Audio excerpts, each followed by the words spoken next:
Shalom saudara semua. Kita bersyukur kita kembali dipertemukan dalam program Roti Hidup, di mana kita akan bersama-sama menerima kebenaran firman Tuhan yang menjadi santapan rohani kita, sehingga kita terus dituntun dan dikuatkan dalam menjalani kehidupan yang Tuhan karuniakan, sehingga kita selalu menjalaninya dalam damai sejahtera dari Tuhan. Kita berdoa untuk mendengarkan sabdanya.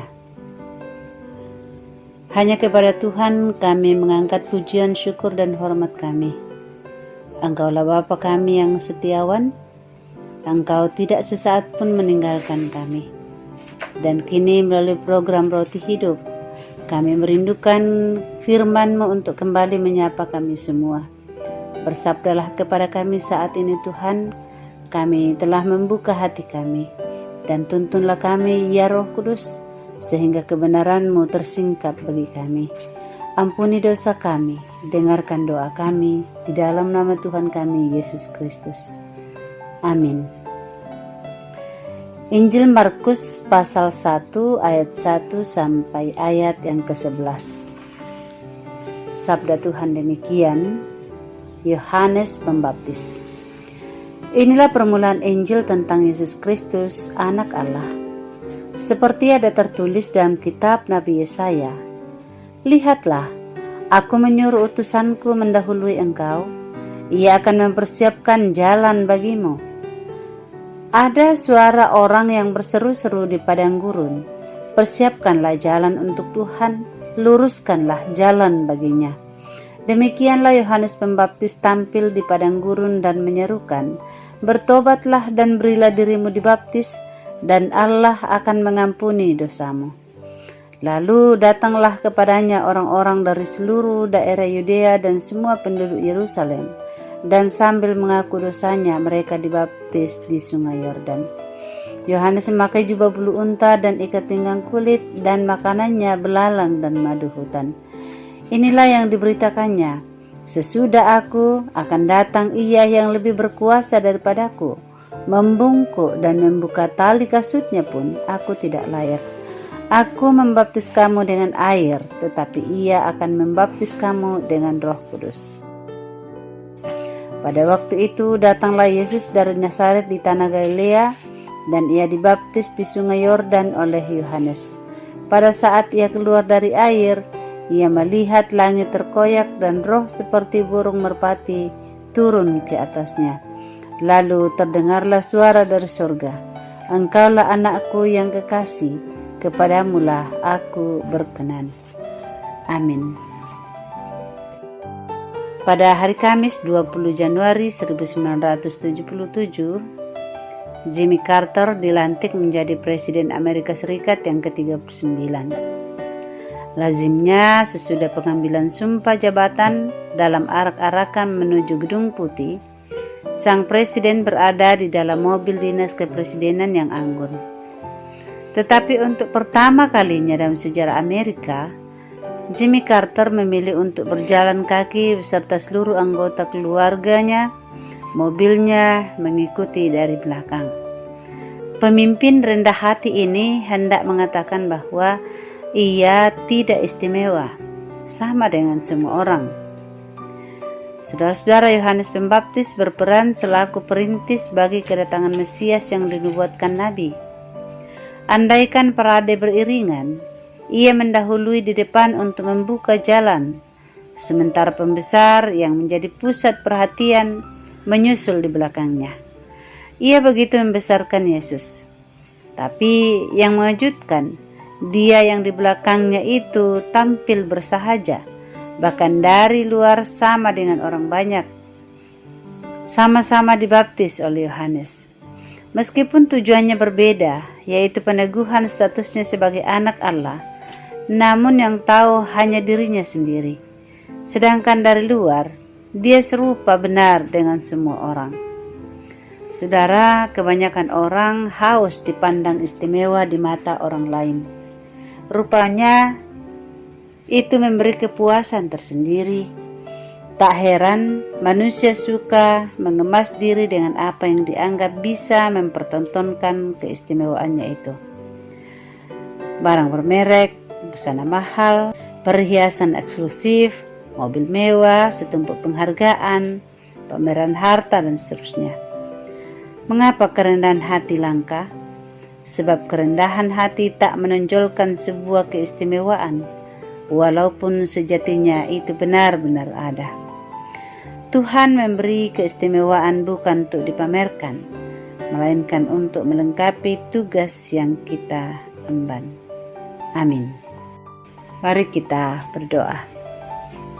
Bapa, terima kasih buat firman-Mu. Karuniakanlah kepada kami kerendahan hati, sama seperti yang dimiliki oleh Tuhan kami, Yesus Kristus. Berikanlah kepada kami hikmat-Mu, agar kami tidak menyombongkan diri, bahkan tidak angkuh oleh karena apa yang ada pada kami, yang sesungguhnya adalah berkat-Mu. Biarlah kami terus melayani Tuhan dalam kerendahan kami, bahkan terus belajar untuk takluk pada kehendak-Mu dalam segala perkara. Terima kasih Bapa kami dalam surga. Kami yakin bahwa kehidupan kami sepanjang hari ini ada dalam perlindungan kasih setia-Mu. Kami pun berdoa bagi anak yatim piatu.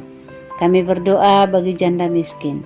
Kami berdoa bagi orang-orang terpuruk oleh karena berbagai persoalan hidup. Kami berdoa bagi orang tertimpa musibah. Kami berdoa bagi banyak orang yang merindukan cinta kasih. Lawatlah mereka semua, nyatakan kebaikan dan kemurahan-Mu kepada mereka ya Tuhan. Terpujilah nama-Mu, dengarkanlah doa kami dan syukur kami di dalam nama Tuhan kami Yesus Kristus. Amin.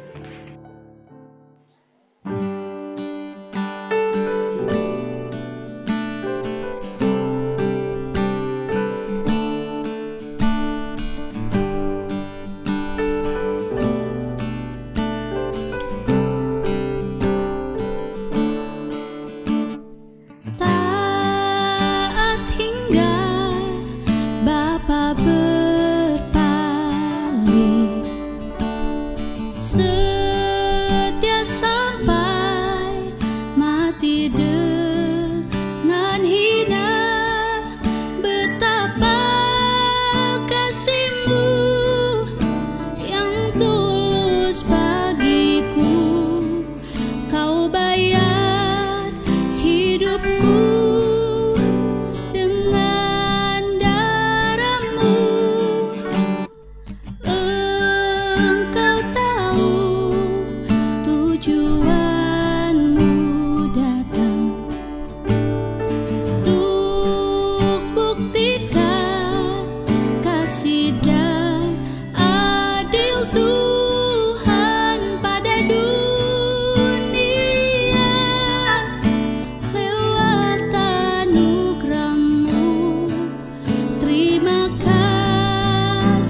jadi hidup.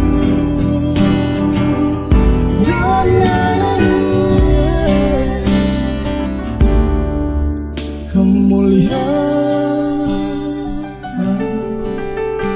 kau tinggalkan hanya untuk menggapai